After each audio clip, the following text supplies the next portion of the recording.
خدا کی خصوصی تعریف کرنے والے کے لیے ہی لفظ کیرو یا محمد مختص ہو گیا ہے، تو جس کے لیے جو لفظ مخصوص ہو جاتا ہے اسی سے اس کی شناخت بن جاتی ہے۔ حضرت آدم علیہ السلام بھی تو خدا کی تعریف کرنے والے ہی تھے، لیکن ان کا نام محمد نہیں ہوا۔ نتیجہ یہ نکلا کہ خدا سے تعلق رکھنے والا ہر شخص کیرو نہیں ہو سکتا۔ یہاں ہم صرف آخری اوتار کا ذکر کر رہے ہیں، نہ کہ پیغمبروں اور اوتاروں کی تاریخ بیان کر رہے ہیں۔ اتنا کہنا ضروری سمجھتا ہوں کہ لفظ اوتار سنسکرت زبان میں، پروفٹ انگریزی زبان میں اور نبی عربی زبان میں دنیا کو نجات دلانے والوں کے لیے استعمال کیا جانے والا لفظ ہے۔ ہر ملک کے لیے الگ الگ اوتار ہوئے ہیں، کیونکہ ایک اوتار سے تمام ممالک کی بھلائی ناممکن ہے۔ لیکن آخری اوتار کی بات اور ہے۔ جب اس کا افتتاح ہوتا ہے تب اس کا مذہب دنیا کے سبھی مذاہب میں برتر ہو جاتا ہے۔ اب ہم اوتار کے اسباب پر غور کریں گے۔ اوتار کے آنے کی وجوہات اور اسباب۔ نمبر 1، لوگوں کی بے دینی میں اضافہ اور دین سے حقیقی معنوں میں دور ہو جانا۔ نمبر 2، خالص دین میں ملاوٹ کر لینا، یعنی اپنی غرض کے لیے دین میں غیر مذہبی باتوں کی ملاوٹ کرنا۔ نمبر 3، دین کے نام پر بے دینی کرنا۔ نمبر 4، مذہب کی آڑ میں ناواقف لوگوں کو دین کی شکل میں بے دینی کی تبلیغ کرنا۔ نمبر 5، خدا کے بندوں کو تکلیف دینا۔ نمبر 6، گناہوں اور مظالم میں اضافہ۔ نمبر 7، بے انتہا تشدد اور انتشار پھیل جانا۔ نمبر 8، اپنا پیٹ پالنے اور اپنے خاندان کی پرورش تک ہی مذہب کو محدود رکھنا۔ نمبر 9، خدا کی عطا کردہ اشیاء کا بدنیتی سے استعمال۔ نمبر 10، سادھوؤں کی حفاظت کرنے کے لیے اور دشمنوں کو ہلاک کرنے کے لیے اوتار ہوتا ہے۔ 11، مذہب کی تباہی کے دہانے پہ پہنچ جانے پر اوتار پیدا ہوتا ہے۔ نمبر 12، مار کاٹ اور لوٹ مار کے بڑھنے پر اوتار پیدا ہوتا ہے۔ 13، دور کے مطابق لوگوں کی تبدیلی کو دیکھ کر اور ان کے لیے حقیقی مذہب میں تبدیلیاں دیکھ کر مذہب کے پرانے اصولوں کو نئی شکل دے کر ان سے عمل کروانے کے لیے۔ مذکورہ بالا وجوہات کی موجود ہونے پر اوتار پیدا ہوتا ہے۔ اور اب آخری اوتار کی وجوہات۔ اوتار کی وجوہات کی مختصر سی وضاحت کے بعد اب ہم آپ کو آخری اوتار کی وجوہات سے واقف کرانا چاہتے ہیں۔ نمبر 1، بربریت کا سامراج۔ لوگوں میں ظلم کا جذبہ اور اپنی روح کی عظمت کو سمجھنا اور دوسروں کی جانوں کو کچھ نہ سمجھنا۔ راجاؤں میں برائی کی عادت، ٹیکسوں میں اضافہ کر دینا، سچے مذہب کی تبلیغ کرنے والوں پر سنگ باری۔ نمبر 2، پیڑوں کا نہ پھلنا پھولنا، اگر پھل پھول آئیں تو بھی بہت کم۔ نمبر 3، ندیوں میں پانی کی کمی۔ نمبر 4، ناانصافی کا جذبہ، دوسروں کو ہلاک کر کے ان کی دولت لوٹ لینا، بیشتر لڑکیوں کو ہلاک کر کے زمین میں دفن کر دینا۔ نمبر 5، عدم مساوات میں اضافہ، مساوات کا جذبہ ختم ہو جانا، اونچ نیچ چھوت چھات کی لعنت۔ نمبر 6، خدا کو چھوڑ کر دوسروں کی پرستش، بے شک کائنات کا ایک ہی پروردگار ہے لیکن اس کو چھوڑ کر دیگر دیوی دیوتاؤں کی پوجا، پیڑ پودوں اور پتھروں کو ہی خدا ماننے کا رواج۔ نمبر 7، بھلائی کی آڑ میں برائی، بھلائی کا یقین دے کر کسی کو پھنسا لینا اور اس کو تباہ کرنا، اسی کو کینہ کہتے ہیں۔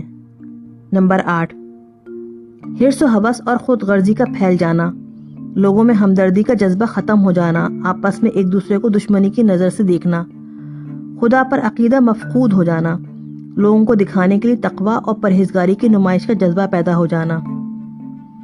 نمبر 9، انصاف کے نام پر ناانصافی کرنا، انصاف سے دوری اور ناانصافی سے دلچسپی۔ نمبر 10، سادھوؤں کی حفاظت کرنے، اچھے لوگوں کا سماج میں برا حال دیکھ کر ان کی حفاظت کرنے کے لیے آخری اوتار پیدا ہوتا ہے۔ نمبر 11، خدا کے احکام کی تعمیل کا جذبہ ختم ہو جانا، لوگوں میں ویدوں کا احترام ختم ہو جانا اور ان کے احکام کی تعمیل نہ کرنا۔ آخری اوتار کی خصوصیات۔ پہلی، گھڑ سوار۔ پرانوں میں آخری اوتار کے بارے میں جہاں کہیں بھی بیان ہوا ہے ان کی سواری گھوڑا ہی بتائی گئی ہے۔ وہ گھوڑے پہ سواری کرنے والا ہوگا، گھوڑے کے تذکرے میں دیودت کا نام آیا ہے۔ دیودت کے معنی ہے دیوتاؤں کا عطا کیا ہوا۔ دوسری، شمشیر زن۔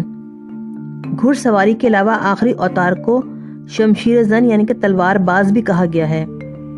دشمنوں کا خاتمہ آخری اوتار کی تلوار کے ذریعے ہی ہوگا، نہ کہ ایٹم بم وغیرہ کے ذریعے۔ قابل غور یہ ہے کہ یہ دور ایٹمی دور ہے، تلوار کا دور نہیں۔ اوتار کی سب سے بڑی صفت یہ ہے کہ اپنا طور طریقہ اور لباس ملک، دور اور اس کے رواج کے مطابق رکھتا ہے۔ وہ جس ذات کے طبقے میں پیدا ہوتا ہے اس ذات کے مطابق اس کا طور طریقہ بھی ہوتا ہے۔ تیسری، 8 خوبیوں کا حامل۔ اس میں 8 خوبیاں اور اچھی خصوصیات کی تفصیل پرانوں میں تحریر ہے، جو آگے جا کے تفصیل سے بیان ہوں گی۔ چوتھی، محافظ عالم جگت پتی۔ اس لفظ کا مطلب دنیا کی حفاظت کرنے والا ہوتے ہیں۔ پانچویں، اسادو دمن، بدماشوں کی سرکوبی۔ آخری اوتار کی سب سے قابل تعریف صفت یہ ہے کہ وہ بدماشوں کی ہی سرکوبی کرتا ہے، نہ کہ اچھے لوگوں کی۔ چھٹی، 4 ساتھیوں کی مدد سے کام۔ لفظ بھراتا کے معنی ہے مددگار۔ آخری اوتار کے 4 مددگار ہوں گے جو اس کی ہر طرح سے مدد کریں گے۔ ساتویں، دیوتاؤں کے ذریعے اس کی مدد۔ مذہب کی تبلیغ میں اور بدماشوں کی سرکوبی کرنے میں مدد کرنے کے لیے دیوتا بھی آسمان سے اتر آئیں گے۔ آٹھویں، کالی کی تردید کرنے والا۔ جن معنوں میں کالی لفظ استعمال ہوتا ہے انہی معنوں میں لفظ شیطان بھی استعمال ہوتا ہے۔ آخری اوتار کے ذریعے کالی یعنی شیطان کی ہار ہوگی۔ نویں، انتم جیوتی۔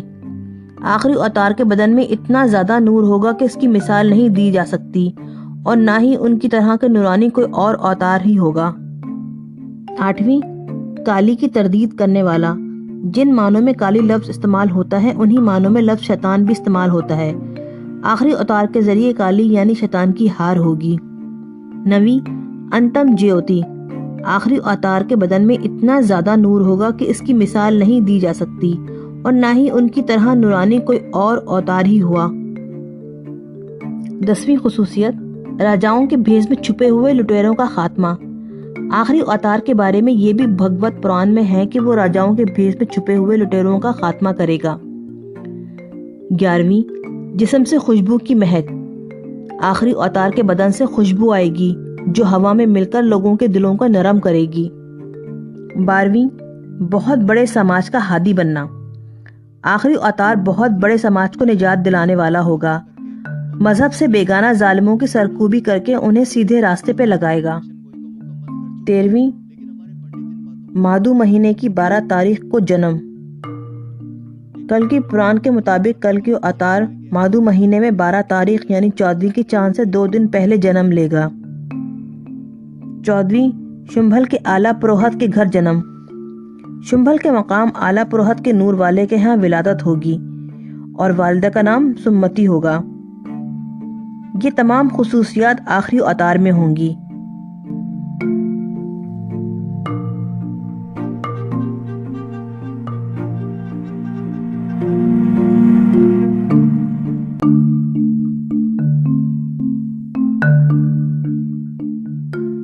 آخری اوتار کا دور۔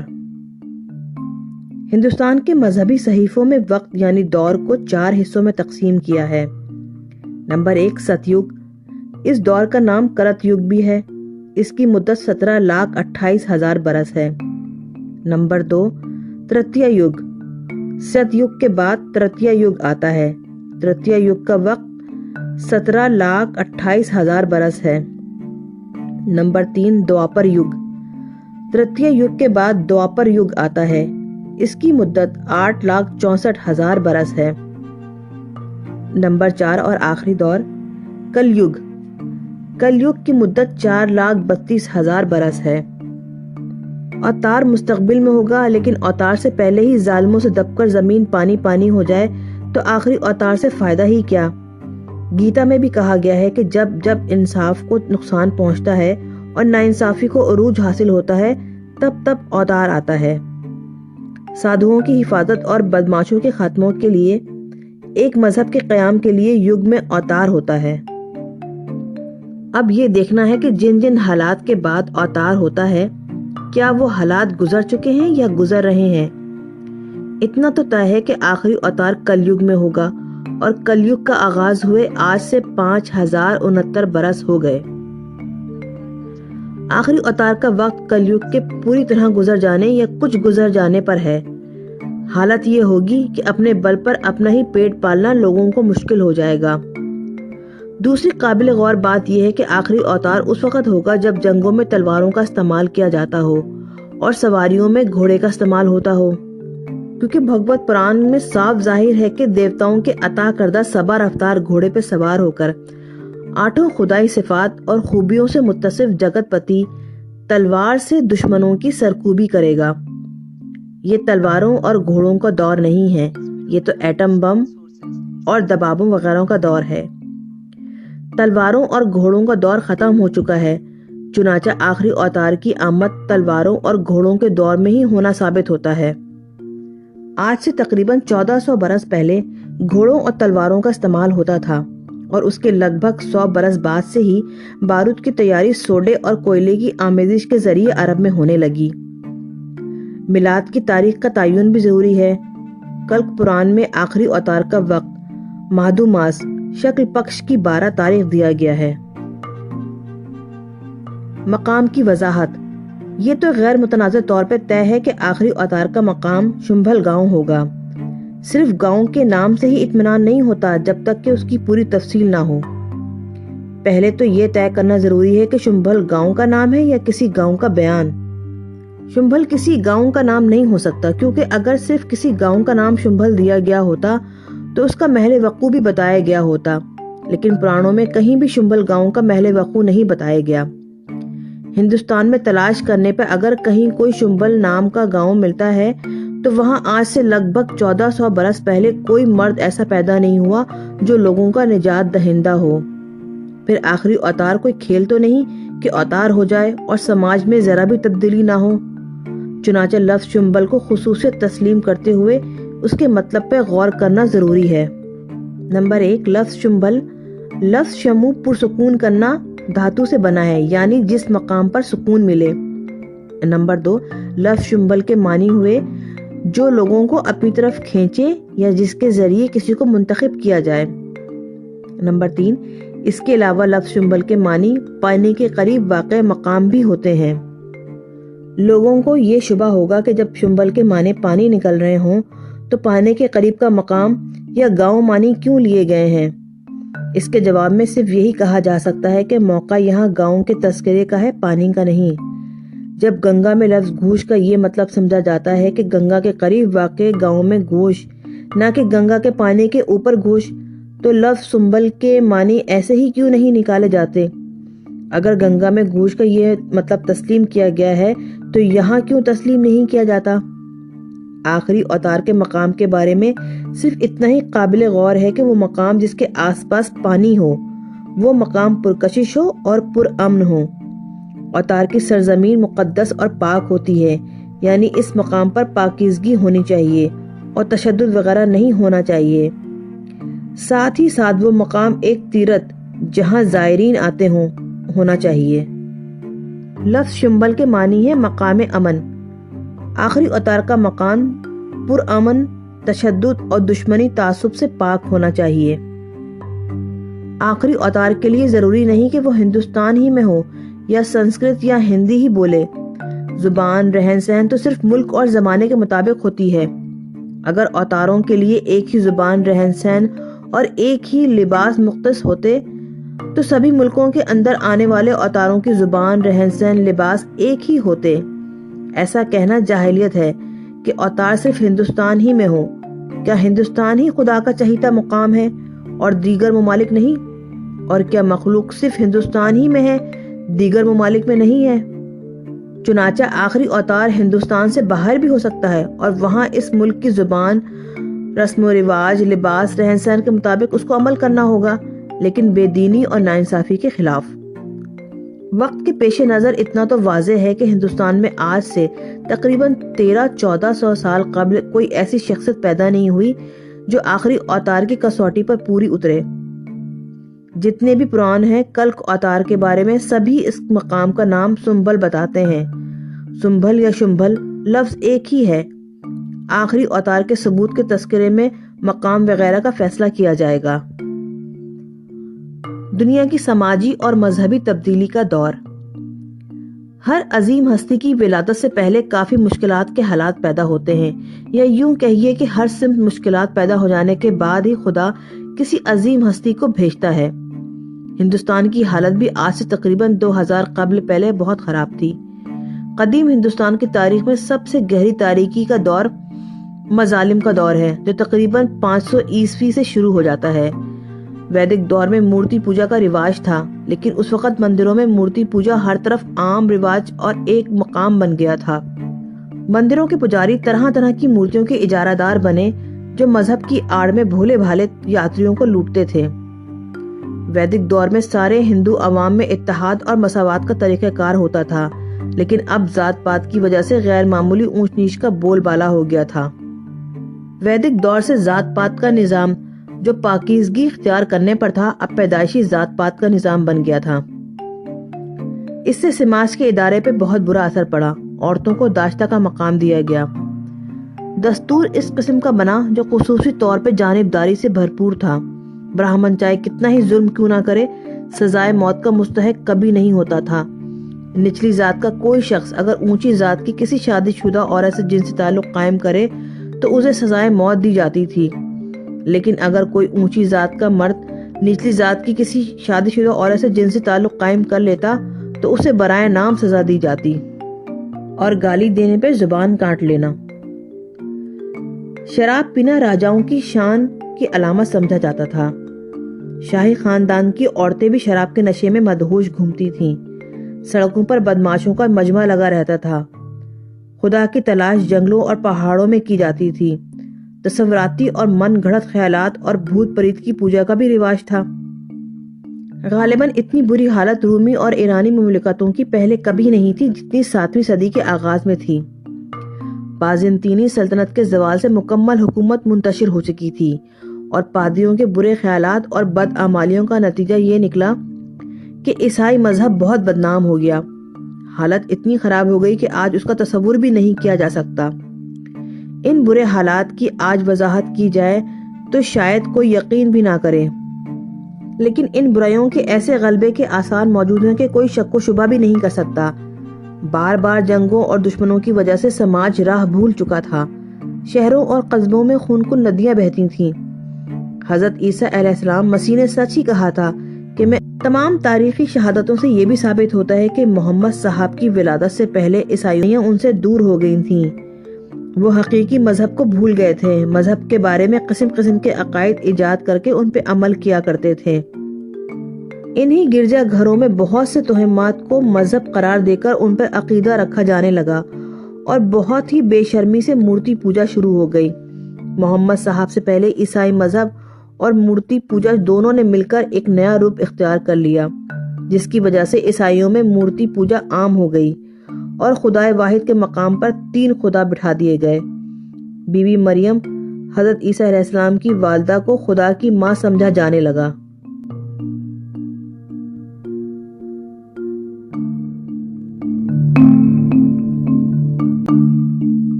آخری اوتار کے ثبوت۔ مذکورہ بالا وضاحتوں میں یہ تو واضح کیا جا چکا ہے کہ آخری اوتار گھڑ سوار ہوگا۔ تلوار اور گھوڑے کا دور گزر چکا ہے، اور اب تو جیٹ طیاروں اور ایٹمی ہتھیاروں کا دور آ گیا ہے۔ آخری اوتار کا دور آج سے پہلے ہی کا ثابت ہو چکا ہے۔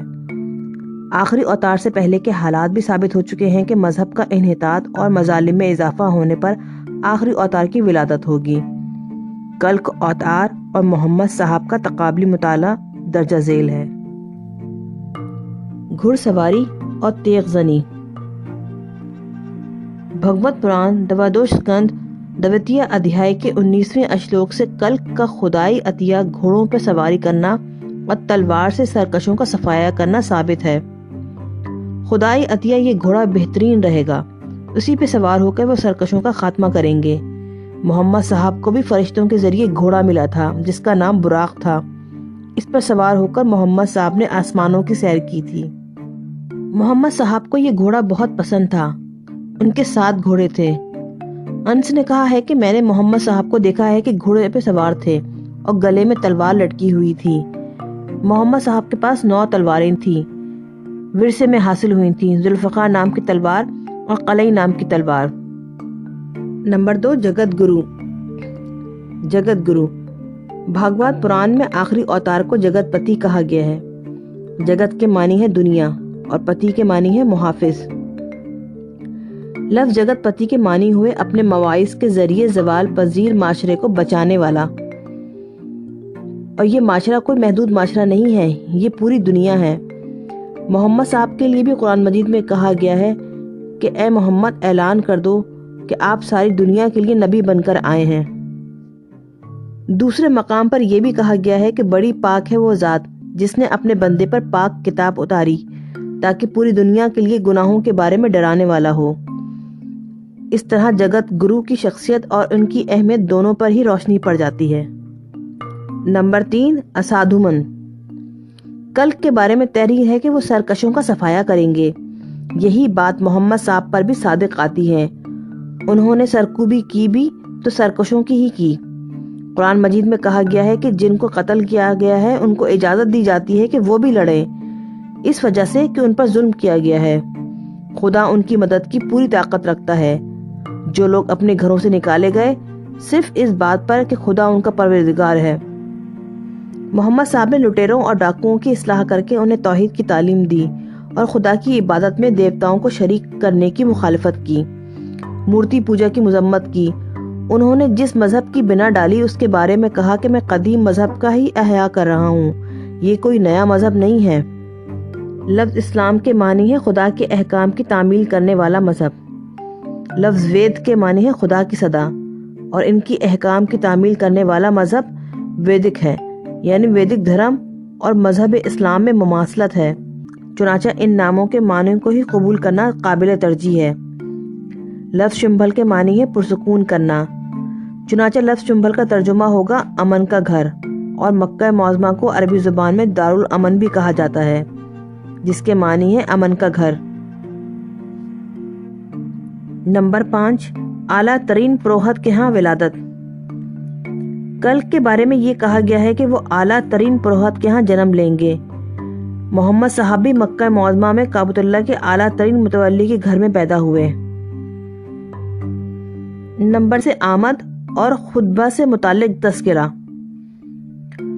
قرآن مجید کے آیتیں نازل ہونا شروع ہوئیں اور پھر اس کے بعد وہ شمال کی سمت یعنی مدینہ منورہ جا کر وہاں سے پھر جنوب کی سمت واپس آئے اور اپنے مقام کا دورہ کیا۔ یہی واقعہ کلک کے بارے میں بھی پیش آنے والے پرانوں کے ذریعے اعلان کیا گیا ہے۔ نمبر 9، شیو کے ذریعے کلک کو ایک گھوڑا عطا ہونا۔ شیو کلک کو گھوڑا دیں گے جو بہت ہی کرشماتی ہوگا۔ محمد صاحب کو بھی براق نام کا کرشماتی گھوڑا ملا تھا جو خدا سے انہیں حاصل ہوا تھا۔ نمبر 10، 4 ساتھیوں کے ساتھ کلی کی شکست۔ کلک قرآن میں تذکرہ ہے کہ 4 ساتھیوں کے ساتھ کلک کلی کو شکست دیں گے۔ محمد صاحب نے 4 ساتھیوں کے ساتھ شیطان کو شکست دی تھی، اور یہ 4 ساتھی تھے ابو بکر، عمر، عثمان اور علی۔ بعد میں یہی خلیفہ ہوئے جنہوں نے محمد صاحب کی توحید پر مبنی اور شرک سے پاک مذہب کی تبلیغ کی۔ نمبر 11، دیوتاؤں کی مدد۔ کلک قرآن میں تذکرہ ہے کہ کلک کو جنگوں میں دیوتاؤں کے ذریعے مدد ملے گی۔ یہی بات محمد صاحب کے بارے میں بھی ہوئی کہ بدر کی لڑائی غزوے میں فرشتے ان کی مدد کے لیے اترے۔ قرآن میں تحریر ہے کہ اللہ نے تم کو بدر کی لڑائی میں مدد دی اور تم بہت کم تعداد میں تھے، تو تم کو چاہیے کہ تم اللہ سے ڈرو اور اسی کے شکر گزار ہو جاؤ۔ جب تم مومنین سے کہہ رہی تھی کہ کیا تمہارے لیے کافی نہیں ہے کہ تمہارا رب تم کو 3000 فرشتے بھیج کر مدد کرے، بلکہ اگر تم صبر کرو اور اللہ سے ڈرتے رہو تو اللہ تمہاری مدد 5000 فرشتوں سے کرے گا۔ جب تم نے اپنے رب سے مدد مانگی تو تمہارے رب نے منظور کیا کہ تمہاری مدد کے لیے 1000 فرشتے بھیجے۔ اے ایمان والو، اللہ کی اس مہربانی کو یاد کرو جب تمہارے خلاف فوجیں آئیں تو ہم نے بھی ان کے خلاف آندھی اور ایسی فوجیں بھیجیں جن کو تم نہیں دیکھتے تھے، اور جو تم کر رہے تھے وہ اللہ دیکھ رہا تھا۔ نمبر 12، نور کامل سے متصف۔ کلک کے بارے میں تذکرہ ہے کہ نور کامل سے متصف ہوں گے، یعنی وہ اتنے زیادہ حسین ہوں گے کہ ان کی تعریف نہیں کی جا سکتی۔ محمد صاحب کے بارے میں کہا گیا ہے کہ محمد صاحب سبھی آدمیوں میں زیادہ حسین تھے اور سبھی انسانوں میں زیادہ مثالی کردار کے تھے اور جنگجو تھے۔ نمبر 13، ولادت کی تاریخ کے بارے میں تذکرہ۔ کلک پران میں کلک کی پیدائش کی تاریخ کے بارے میں لکھا ہے کہ مادھو ماس میں شکل پکش دوادشی کو جنم لیں گے، اور محمد صاحب کی ولادت بھی 12 ربیع اول کو ہوئی۔ 12 ربیع اول کا مطلب ہے چاند کی 12ویں تاریخ، یعنی شکل پکش دوادشی۔ نمبر 14، جسم سے خوشبو پھوٹنا۔ شریمد بھاگوت پران کے بموجب کلک کے جسم سے نکلی ہوئی خوشبو سے لوگوں کے دل پاک ہو جائیں گے۔ ان کے جسم کی خوشبو ہوا میں مل کر لوگوں کے دل پاک کر دے گی۔ محمد صاحب کے جسم کی خوشبو تو مشہور ہے۔ محمد صاحب جس سے ہاتھ ملاتے تھے اس کے ہاتھ سے دن بھر خوشبو آتی رہتی تھی۔ محمد صاحب کے نوکر نے کہا تھا کہ محمد صاحب کے جسم کی خوشبو فضا کو معطر کر دیتی تھی جب بھی وہ گھر سے باہر نکلتے تھے۔ ایک بار ام سلمہ نے محمد صاحب کے جسم کا پسینہ جمع کیا۔ محمد صاحب کے پوچھنے پر انہوں نے بتایا کہ اسے ہم عطر میں ملاتے ہیں کیونکہ یہ سبھی عطریات سے بہتر ہے۔ نمبر 15، 8 خدائی صفات سے متصف۔ بھاگوت پران میں 12ویں باب میں 32ویں پیراگراف میں کلک کو 8 خدائی صفات سے متصف کہا گیا ہے۔ وہ 8 خدائی صفات ہیں: نمبر 1، علم غیب، 2، اونچا خاندان، 3، نفس پر قابو، 4، وحی کا آنا، 5، جسمانی طاقت، 6، کم گو، 7، فیاض، اور 8، احسان مند۔ علم غیب، ماضی، حال اور مستقبل کی سبھی باتیں بتانے کی محمد صاحب مکمل صلاحیت رکھتے تھے۔ اس بات کی تائید کئی واقعات سے ہوتی ہے جو محمد عنایت احمد کی کتاب میں درج ہے۔ مثال کے طور پر اس کتاب میں ایک تاریخی حوالے میں ہے کہ رومیوں اور ایرانیوں کی جنگ میں جب رومی شکست خوردہ ہوئے تو محمد صاحب نے اپنی بصیرت سے یہ واقعہ اپنے صحابہ کو سنایا۔ آپ کے صحابہ سے واقعہ معلوم کر کے قریش جو ان کے حریف تھے بہت خوش ہوئے، لیکن ایک فرشتے سے 9 برس کے اندر رومیوں کے ہونے والی فتح کی پیشن گوئی سن کر محمد صاحب کے صحابی ابو بکر سے 1-2 ہزار اونٹوں کے ہار جانے کی شرط رکھی۔ آخر میں 9 برسوں کے اندر نینوا کی جنگ میں رومیوں کی فتح 627 عیسوی میں ہوئی۔ اس کے بارے میں سورہ روم بھی نازل ہوئی۔ اسی طرح کی کئی واقعات ہیں جو ان کی دور بینی سے تعلق رکھتے ہیں، تاریخ موجود ہے۔ اسی طرح اعلیٰ خاندان، کلک کا اہم برہمن خاندان سے ہوگا۔ اس کی وضاحت ہم اوپر کر چکے ہیں۔ محمد صاحب بھی اعلیٰ مذہبی پیشوا کے خاندان میں پیدا ہوئے۔ ان کا خاندان مقدس کعبہ کے متولی تھا۔ محمد صاحب کی ولادت 571 عیسوی میں قبلہ قریش کے ہاشم کے خاندان میں ہوئی، جو عربوں میں معزز اور کعبہ کے محافظ تھے۔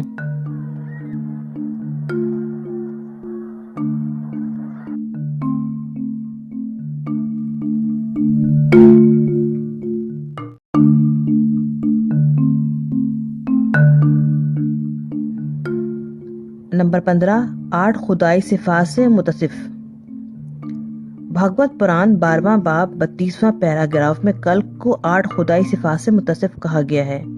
وہ 8 خدائی صفات ہیں: علم غیب، اونچا یعنی کہ اعلیٰ خاندان، نفس پہ قابو پانا، وحی آنا، جسمانی طاقت، کم گو، فیاض اور احسان مند۔ علم غیب، ماضی، حال اور مستقبل کی سبھی باتیں بتانے کی محمد صاحب مکمل صلاحیت رکھتے تھے۔ اس بات کی تائید کئی واقعات سے ہوتی ہے جو محمد عنایت احمد کی کتاب میں درج ہے۔ مثال کے طور پر اس کتاب میں ایک تاریخی حوالے میں ہے کہ رومیوں اور ایرانیوں کی جنگ میں جب رومی شکست خوردہ ہوئے تو محمد صاحب نے اپنی بصیرت سے یہ واقعہ اپنے صحابہ کو سنایا۔ صحابیوں سے اس واقعے کا علم ہونے کے بعد قریش کے مخالفین بہت خوش ہوئے۔ لیکن ایک فرشتے کی یہ پیشنگوئی سن کر کہ 9 سال بعد رومی فتح حاصل کریں گے، محمد صاحب کے صحابیوں کے پاس 2000 اونٹوں کی شرط تھی۔ آخر کار 9 سال کے اندر نینوا کی جنگ میں رومیوں کی فتح ہوئی۔ 627 عیسوی میں اس سلسلے میں سورہ روم نازل ہوئی۔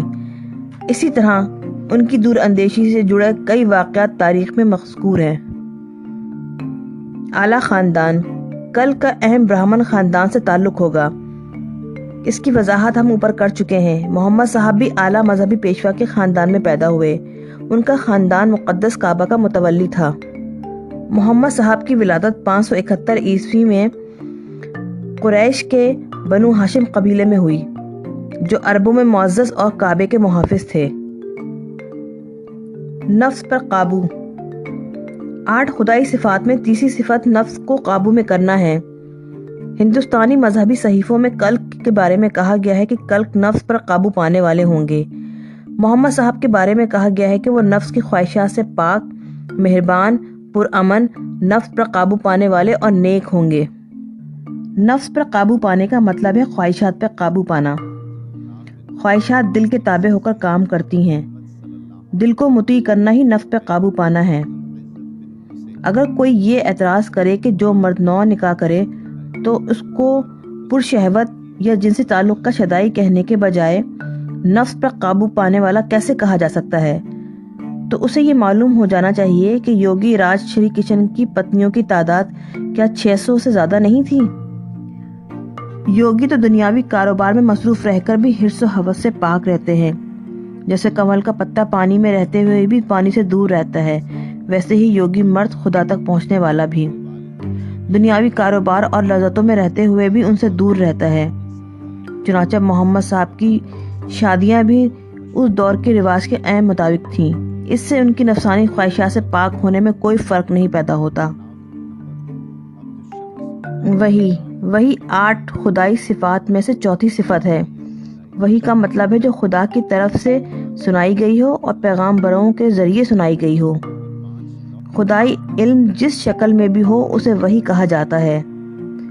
محمد صاحب پر فرشتے کے ذریعے وحی نازل ہوتی تھی۔